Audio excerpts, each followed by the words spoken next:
जय हिंद। कैसे हैं आप लोग? होपफुली बहुत अच्छे होंगे। बात करते हैं ऑर्गेनिक केमिस्ट्री और उसमें हमारा चल रहा था कार्बोहाइड्रेट में काफ़ी कुछ कर चुके हैं और एंड आ चुका है इसका। आज जो हम नया सीखने वाले हैं वो है कुछ मॉलिक्यूल्स डाइसैकेराइड से, और सबसे पहले हम स्टार्ट करेंगे सुक्रोज से। ठीक है, सुक्रोज जो है उसको देखेंगे, फिर देखेंगे माल्टोज को। तो पहले स्टार्ट करते हैं हम सुक्रोज से। हेडिंग डली हुई है सुक्रोज होता क्या? It is a disaccharide. क्या है? डाइसैकेराइड है ये, डाइसैकेराइड। अभी डाइसैकेराइड होता क्या है वो अपन पढ़ चुके हैं बहुत बार। इसका मतलब ये है कि अगर मैं इसका हाइड्रोलाइसिस करूंगा तो मेरे को दो क्या मिलेंगे? दो मॉलिक्यूल मिलेंगे। ठीक है, उसको अपन क्या बोलेंगे? डाइसैकेराइड। यानी हम अगर इसका हाइड्रोलाइसिस करते हैं तो दो मॉलिक्यूल मिलेंगे। डाई का मतलब है दो। ठीक है, और जो मिलेंगे वो कार्बोहाइड्रेट ही होगा, ध्यान रखिएगा। ठीक है, हाँ, कुछ और नहीं होगा। ठीक है, अब बात करते हैं शुगर कैन से। मोस्टली इसे अपन क्या करते हैं? ऑब्टेन करते हैं गन्ने से। Sugar cane. देखिए, आज हम जर्नल इंफॉर्मेशन पढ़ेंगे सारी सुक्रोज के बारे में, कहाँ कहाँ से छोटे छोटे क्वेश्चंस आ सकते हैं उसके बारे में डिस्कस कर रहे हैं। ठीक है, डाइसैकेराइड है और ये शुगर कैन से हमें मिलता है। चलो बात करते हैं मॉलिक्यूलर फॉर्मूला। पहला पॉइंट इसका ले लेते हैं। First point, molecular formula. हाँ भाई, मॉलिक्यूलर फार्मूला क्या होता है बताइए? आपको पता होगा, आपको बहुत बार बता चुका हूँ। देखिए क्या है? CHO कार्बोहाइड्रेट है, C12 H22 और O11। It is a formula, molecular formula of sucrose. Okay, यहाँ तक कोई प्रॉब्लम नहीं होनी चाहिए। ओके, चलते। ठीक है, मॉलिक्यूलर फार्मूला हमारा हो गया। अब बात करते हैं आगे। अब सेकंड पॉइंट जो देख रहे हैं वो देख रहे हैं हाइड्रोलाइसिस। बहुत इंपॉर्टेंट है ये सेकंड पॉइंट हमारे लिए, हाइड्रोलाइसिस। हाइड्रोलाइसिस सुनिए, जब मैं सुक्रोज का हाइड्रोलाइसिस करवाऊंगा तो मेरे को दो यूनिट्स मिलेंगी कार्बोहाइड्रेट की, इसलिए मैं इसको डाइसैकेराइड बोल रहा हूं, जैसे कि मैंने पहले बताया है आपको। ठीक है, कोई प्रॉब्लम? No problem. आगे चलते हैं कि अगर हम इसका जब रिएक्शन कराता हूं, जैसे रिएक्शन मैंने कराई कि C12 H22 O11, अब मैंने इसका क्या कराया? हाइड्रोलाइसिस, जल अपघटन जिसे अपन बोलते हैं। ठीक है, जल अपघटन, हाइड्रोलाइसिस। ठीक है, ये हमने करवाया है। ठीक है, किसकी प्रेजेंस में होगा? H2O के साथ में रिएक्शन होगी और एसिडिक मीडियम हमें लेना पड़ेगा। तो क्या मिल जाएगा? C6H12O6 plus C6H12O6। ये लीजिए, क्या मिल गया? Glucose and fructose. क्या मिल गया हमें? Glucose plus fructose. एक एक मोल मिला है इनका। कितने? ये बोथ आर कार्बोहाइड्रेट्स। कितने यूनिट्स मिले? दो यूनिट्स मिले हैं। That's why sucrose is a disaccharide. Okay, कोई प्रॉब्लम नहीं होनी चाहिए। चलिए सुनिए, यहाँ पे हाइड्रोजन जो है 22 है, यहाँ पे हाइड्रोजन 24 है। तो ध्यान रखिएगा, H2O से रिएक्ट हो रहा है। बैलेंस रिएक्शन में H2 रिएक्शन करेगा तब जाके वो आपको मिलेगा। ओके, चलो, तो ये तो बात हो गई हाइड्रोलाइसिस की यहाँ पे। अब बात करते हैं कि क्या कोई एंजाइम यूज में आएगा इसमें? बिल्कुल, इन्वर्टेज एंजाइम। क्या बोला मैंने? इन्वर्टेज एंजाइम यूज आएगा इसमें। ठीक है, इन्वर्टेज जो है एंजाइम है वो हमें क्या करना है? यूज में लेना है। जब तक हम ये एंजाइम यूज में नहीं लेंगे ये रिएक्शन नहीं होगी। एंजाइम क्या होते हैं? एंजाइम एक स्पेसिफिक रिएक्शन के लिए स्पेसिफिक एंजाइम होता है। मैं चाहूँ कि ये यहाँ पे नहीं लूँ और ये रिएक्शन हो जाए, पॉसिबल नहीं है गाइस, ध्यान रखिएगा, बहुत इंपॉर्टेंट है। तो आपसे पूछता है वो कई बार कि जो सुक्रोज है उसको हाइड्रोलाइसिस कराने के लिए कौन सा एंजाइम यूज में आता है? तो हम क्या बोलेंगे? Invertase enzyme. ओकेज, और कौन कौन सी 2 यूनिट्स मिलती हैं, glucose as well as fructose, 1 mole यानी 50-50%। प्रॉब्लम नहीं है। चलो सुनिए, ये सारा प्रोसेस हो गया हाइड्रोलाइसिस का। इसी के बेस पे हमने इसको डाइसैक्राइड बोला है, ग्लूकोज और फ्रक्टोज, ठीक है। इनका स्ट्रक्चर मैं हम बता चुका हूँ आपको, मॉलिक्यूलर फॉर्मूला इनका सेम होता है, तो कंफ्यूज ना हो। चलो, इसीलिए इसे बोलते हैं इन्वर्टेज, क्या कार्बोहाइड्रेट बोलते हैं, इन्वर्टेज शुगर बोलते हैं अपन सुक्रोज को, क्या बोलते हैं, इन्वर्टेज शुगर, क्योंकि यहाँ पे कौन सा एंजाइम काम में आ रहा है, इन्वर्टेज, इसलिए क्या है, इन्वर्टेज शुगर। तो हम लिख लेते हैं it is a invertase sugar. कई बार आ जाता है, ये इंपॉर्टेंट है, हमने साइड में लिख लिया, ठीक है। नेक्स्ट पॉइंट की तरफ चलते हैं। नॉन रिड्यूसिंग शुगर, ध्यान रखिएगा नॉन रिड्यूसिंग शुगर है। क्यों है नॉन रिड्यूसिंग शुगर, तो देखिए अगर मैं इसका रिएक्शन फर्स्ट फेलिंग और टॉलेंस रिएजेंट से कराता हूँ, इट डज नॉट रिड्यूस, क्या बोला मैंने, it does not reduce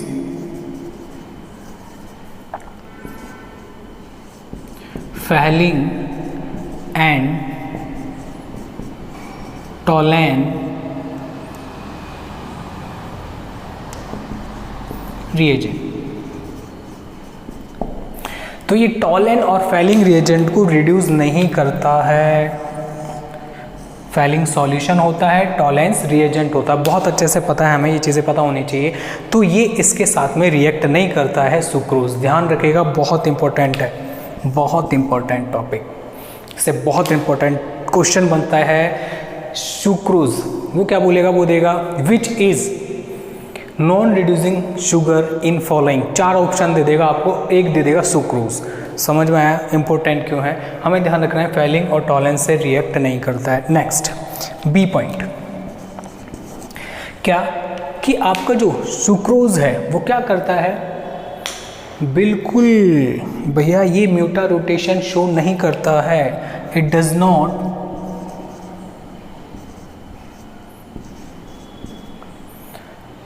it does not show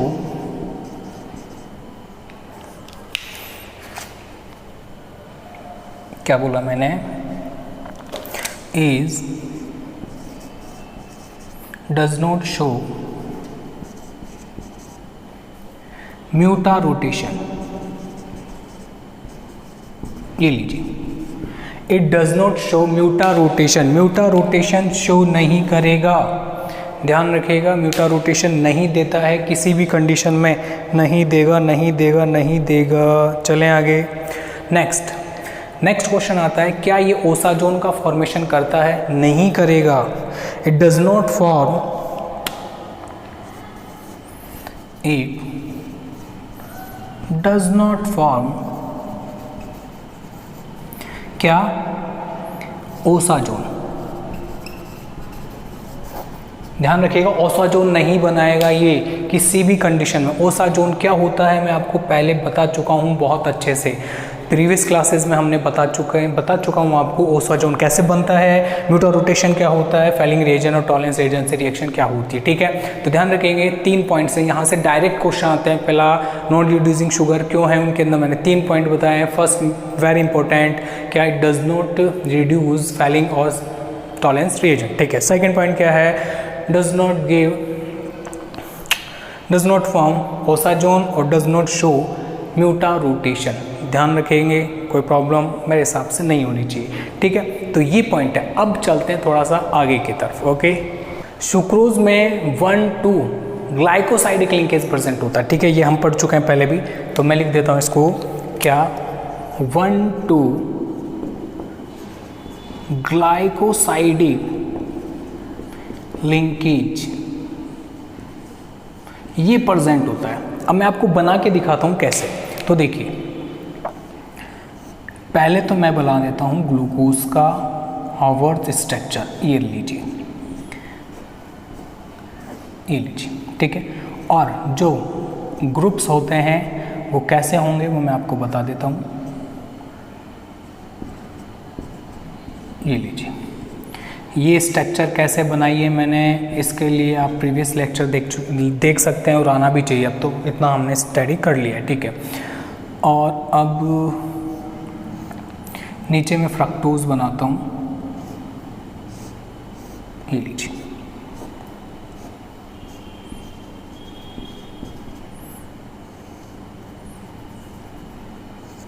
ये लीजिए, ठीक है।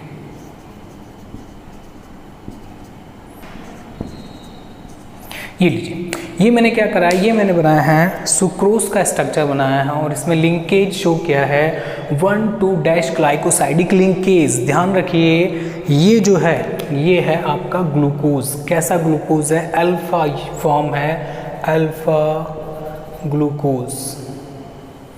और ये मैंने क्या बनाया है, ये बनाया है मैंने बीटा फ्रक्टोज।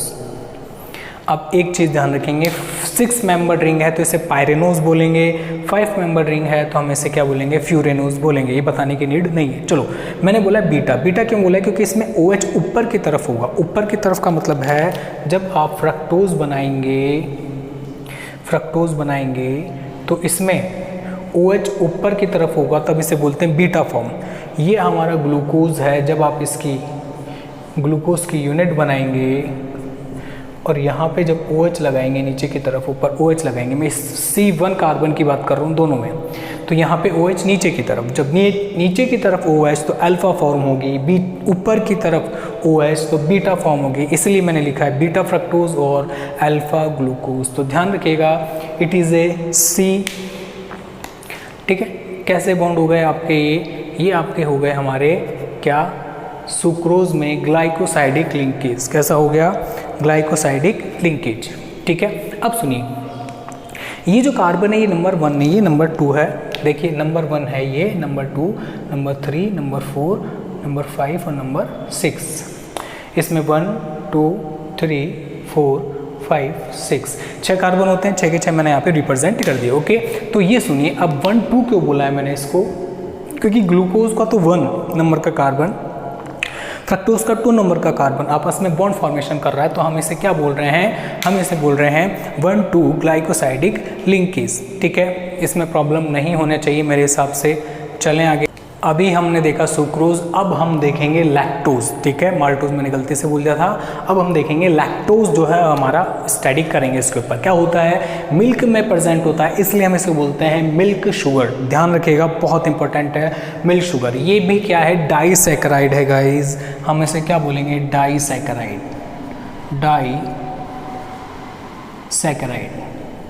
ओके। और डाइसैकेराइड्स क्या होते हैं वो आपको अच्छे से पता है, इट इज़ अ डाइसैकेराइड। और डाइसैकेराइड जो है वो होता है, क्या होता है कि जब भी हम इसको हाइड्रोलाइज करेंगे तो 2 मोनोमर यूनिट मिलेगी, ठीक है। ये हमें पता है। मॉलिक्यूलर फार्मूला पे आते हैं, जल्दी से आइए। मॉलिक्यूलर फार्मूला क्या होता है, CHO, क्योंकि हम पढ़ रहे हैं carbohydrate. 12, 22, 11, this is molecular formula of lactose, ठीक है। लैक्टोज और सुक्रोज का सेम मॉलिक्यूलर फार्मूला होता है, कंफ्यूज ना हो आप लोग। सेकंड चीज, हाइड्रोलाइसिस पे आते हैं जल्दी से। हाइड्रोलाइसिस, जब हम इसका हाइड्रोलाइसिस करवाएंगे तो 2 मेरे को यूनिट्स मिलेंगी। कौन कौन सी मिलेगी देखते हैं। मैं इसका करा रहा हूँ hydrolysis. C12H22O11 plus H2 acidic medium लिया मैंने, C6H12O6 प्लस C6H12O6 लीजिए। अब दोनों एक जैसे हैं, लेकिन एक ग्लूकोज है और एक गैलेक्टोज है। ध्यान रखिएगा, it is D glucose and second one is D galactose, okay. ध्यान रखना, बहुत कंफ्यूजन होता है। दोनों के दोनों मॉलिक्यूलर फार्मूला सेम है, लेकिन एक D ग्लूकोज है और एक D गैलेक्टोज है। ये वैसे ही है, एक चुटकुला था कि दो बच्चे जो होते हैं जुड़वा होते हैं, उनकी दोनों की शक्लें सेम होती है। सर्दियों के अंदर फादर जब आते हैं बाहर से तो एक तो कोने में बैठ के रो रहा होता है और एक हंस रहा होता है। तो फादर आके पूछते हैं जो रो रहा होता है, क्या हुआ, तुझे मारा? बोला नहीं। बोला फिर? बोले मम्मी ने दोनों बार सर्दी में मुझे ही निला दिया इसके बहाने। समझ में आया? तो हम ऐसे कंफ्यूज ना हो। One is D glucose and other is D galactose. ध्यान रखिएगा, बहुत इंपॉर्टेंट है। ठीक है, दिख रहा होगा आपको साफ? ये साफ नहीं दिख रहा है, इसको थोड़ा सा फोटो फोकस करते हैं। ओके, क्लियर है। अब चलते हैं आगे। ठीक है, ये चीज़ हो गई हमारी। Next third point, it is a reducing sugar guys. ये क्या है? रिड्यूसिंग शुगर है। रेड पेन कहाँ गया? ये रहा।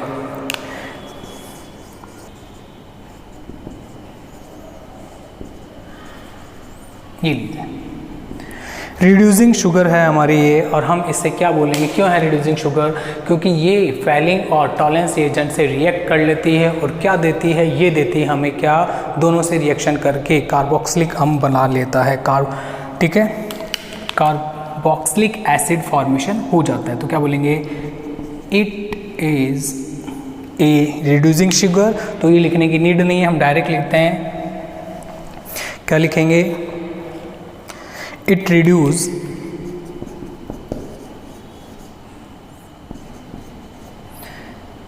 tolerance as well as क्या? टॉलरेंस और क्या था? Falling solution. भूलते वो तो। ठीक है, फैलिंग सॉल्यूशन, टॉलिंग सॉल्यूशन जो है इनको क्या कर देता है? रिड्यूस कर देता है। कौन? हमारा लैक्टोज। क्वेश्चन आता है बहुत बार, क्या पूछेगा? Which of the following is reducing sugar? उसमें डाल देगा लैक्टोज। तो हमें लैक्टोज पे टिक करके आना है। ठीक है, नेक्स्ट। अब उसका जो हमने सुक्रोज में पढ़ा था उसका जस्ट अपोजिट हो जाएगा। क्या?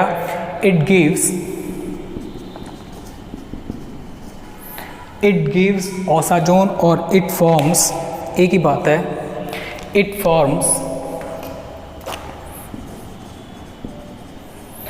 Osazone. Third, it shows mutarotation. It shows mutarotation. Mutarotation देता है। खत्म है बात। चलें, तीनों चीज़ें रिवर्स है सुक्रोज से, लैक्टोज की। ध्यान रखिएगा, ये मिल्क शुगर है, वो शुगर कैन में प्रेजेंट होता है। मॉलिक्यूलर फॉर्मूला सेम होता है दोनों का। हाइड्रोलाइसिस जो है वो किसका होगा? हाइड्रोलाइसिस कौन करेगा? उसमें कौन कर रहा था? इन्वर्टेज। इसमें कोई एंजाइम की नीड नहीं होती है। ऐसे एक ग्लूकोज और एक गैलेक्टोज देता है और इसमें एक टॉलरेंस और फैलिंग सॉल्यूशन से रिड्यूस कर देता है, इसलिए रिड्यूसिंग शुगर है। It form osazone. और ध्यान रखिएगा, ये जो है म्यूटा रोटेशन शो करता है। अब इसमें जो ग्लाइकोसाइडिक लिंकेज है वो 1,4 ग्लाइकोसाइडिक लिंकेज प्रेजेंट होती है। मैं आपको दिखाता हूँ कैसे। ठीक है, बहुत गर्मी है आज। ये लीजिए, और एक का तो देखिए क्या है, मैं आपको बता दूं। एक का तो है 4 और एक का है 1,4 बोला ना अपन ने। तो